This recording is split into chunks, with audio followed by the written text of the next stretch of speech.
Suite à la demande de monsieur et madame Bourguignot qui souhaitaient faire des économies d'énergie et améliorer leur confort, la société Abeco a réalisé une étude énergétique.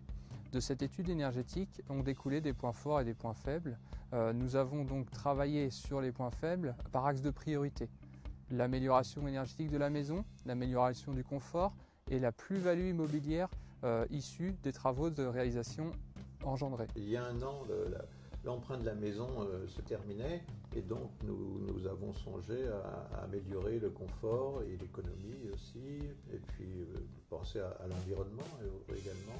Le seul point faible que nous avions sur la ventilation était que c'était une VMC simple flux et nous avons opté pour le remplacement par une VMC double flux haut rendement de chez Atlantique. Et en l'occurrence, nous avons sélectionné le modèle Max pour l'aspect domotique du produit. En matière d'inconfort de l'installation, on n'en a pas réellement eu, dans la mesure où ça a été assez rapide et en plus, ça n'a pas créé vraiment de nuisance. Il y avait déjà d'ailleurs des coffrages qui ont servi à l'ancienne VMC simple flux, donc ça s'est très bien passé. Contrairement aux idées reçues, il est tout à fait possible d'installer une VMC double flux dans une maison à étage. Suivez-moi, je vais vous montrer. Alors voilà, chez nos clients, nous avons décidé d'installer la VMC dans les combles perdus, pour un souci justement d'efficacité et bien sûr respecter le contexte d'installation pour gêner le moins possible nos clients. La VMC double flux a un principe de fonctionnement qui est concentré sur l'aspiration, le rejet, le soufflage et l'aspiration tout simplement dans les pièces où l'air est vicié. Donc c'est souvent les pièces d'eau, salle de bain, WC, cuisine. Au niveau du soufflage, on va alimenter les chambres et le salon. Au niveau du rejet, on va avoir un rejet en chapeau de toiture et on va avoir une aspiration chapeau de toiture. La technologie se concentre au niveau de l'échange thermique qui est présent dans le caisson. Sur cet échange, vous allez avoir un haut rendement et vous allez avoir aussi un système de filtration qui vous permettra d'assainir l'air.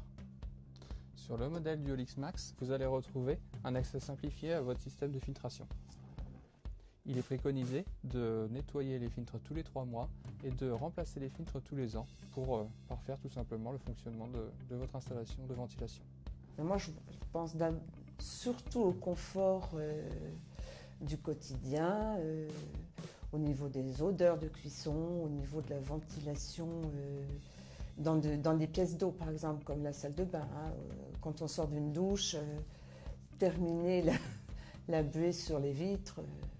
Au niveau de l'humidité, alors là, c'est très net et très rapide, très très rapide. On n'a plus du tout ce sentiment d'humidité qu'on connaissait bien. Je pense au bricolage que j'ai fait par exemple. La poussière, je trouve, s'est évacuée plus rapidement. Je pense que l'air est mieux renouvelé et plus rapidement. C'était facile de voir la différence parce que nous étions fumeurs au moment de l'installation. Notre arrêt du tabac est récent, donc je peux vous assurer que tout en fumant, avec une simple flux, on retrouvait les odeurs du tabac à l'étage, ce qui n'était déjà plus le cas, nettement moins, avec la double flux. Ça a été très efficace. Ça donne un sentiment d'air plus sain, d'air renouvelé, oui. La télécommande donc permet de contrôler les flux et la température de l'air entrant et de l'air sortant. On peut vérifier le degré d'efficacité, le gain en kilowattheure, le degré d'encrassement des filtres peut être consulté également. Je l'utilise pour la fonction boost dans le cas d'une cuisson un peu trop odorante ou qui dégage beaucoup de vapeur. En travaillant en particulier sur la ventilation, on a amélioré le confort lors de la cuisson des aliments pour madame et amélioré la notation énergétique de la maison parce que les clients aujourd'hui réalisent des économies d'énergie tout simplement.